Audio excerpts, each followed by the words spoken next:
इस बीच एक और बड़ी खबर आ रही है। बिहार के पीएफआई मामले में बड़ा खुलासा हुआ है। अतहर और अरमान से पूछताछ में बड़ा खुलासा हुआ है। मदरसों में जाकर अतहर युवाओं को पीएफआई से जोड़ता था। अरमान मलिक का फंड और मीटिंग अरेंज करता था। पीएफआई के निशाने पर बिहार का सीमांचल इलाका था। खासतौर पर पूर्णिया को हेडक्वार्टर बनाने का फैसला भी इन लोगों ने किया था। 40,000 रुपए में 3 मंजिला मकान किराए पर लिया था और वहीं से ही ये अपने पूरे नेटवर्क को अंजाम दिया करते थे। बड़ी जानकारी आ रही है इस वक्त पीएफआई से जुड़ी हुई। कैसे ये युवाओं को बरगलाया करते थे। बाकायदा मदरसों में जाकर के अतहर और अरमान मदरसों में जाकर के युवाओं को बरगलाया करते थे, उनको पीएफआई से जोड़ते थे, पीएफआई के बारे में बताते थे। Armaan Malik and meeting arrange किया करता था। ये बाकायदा पीएफआई के निशाने पर बिहार का सीमांचल का इलाका था। जो सीमा से सटा हुआ इलाका है, सीमांचल का इलाका वो था। और पूर्णिया को बाकायदा इन लोगों ने सोचा था कि उसे ही वो अपना हेडक्वार्टर बनाएंगे, यानी कि पूर्णिया में बैठ करके ये अपने पूरे नेटवर्क को अंजाम देंगे। ये बड़ी जानकारी रजनीश सिन्हा जुड़ गए हैं हमारे साथ, सीधे पटना से उनका रुख करते हैं। ये बड़ी जानकारी रजनीश जो सामने आई है कि कैसे ये पूर्णिया में बैठ करके अपना हेडक्वार्टर चलाना चाहते थे और मदरसों में बैठे युवाओं के संपर्क में थे और वहीं से ही ये पूरे युवाओं को बरगला करके पीएफआई से जोड़ करके अपने मंशा को पूरा करना चाहते थे।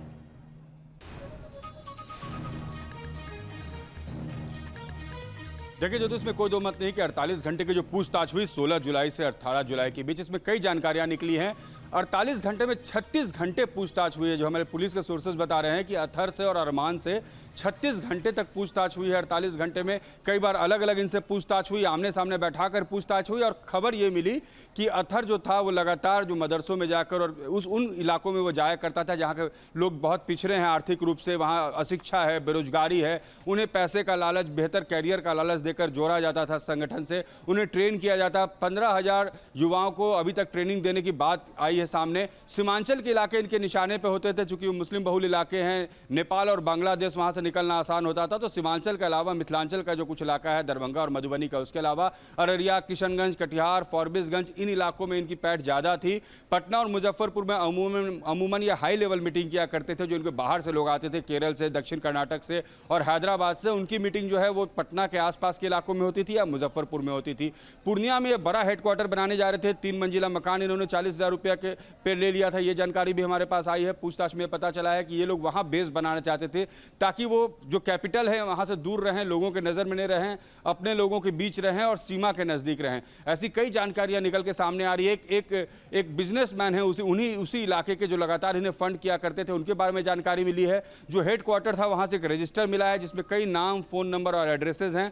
पुलिस छापेमारी करके ये जानना चाह रही है कि ये कौन लोग थे और ये लोग क्या ट्रेनिंग लेने आए थे या ट्रेनर बनने आए थे।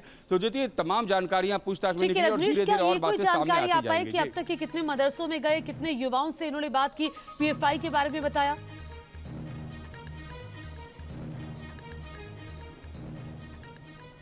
जी देखिए, अब जो जानकारी हमारे पास है वो ये है कि ये लोग, इन लोगों ने अभी तक 15,000 युवाओं को ट्रेन किया था और मदरसों में ये लगातार जाते थे। ये लगातार लोगों के संपर्क में रहते थे। जैसा मैंने बताया कि जो सीमांचल के इलाके हैं, यहाँ पर बहुत घनी आबादी है मुसलमानों की, तो ऐसे जगहों पर ये लोग अपना पैड बनाना चाहते थे ताकि उनके मन में इस बात को लेकर ये बार बार ये बात भरा करते थे कि देखिए आपकी खिलाफत हो रही है, आपके लिए बेहतरी नहीं हो पा रही है, हम आपकी बेहतरी करेंगे। तो हर छोटे छोटे गाँव में जो मदरसे होते थे, टोले मोहल्ले में जाते थे, लोग को मोबिलाइज करते थे, ये टारगेट करते थे, ब्रेन वॉश करते थे। ये बातें भी सामने आई है। इन्होंने पूछताछ में बताया है कि ऐसे बच्चों का ब्रेन वॉश किया करते थे। जी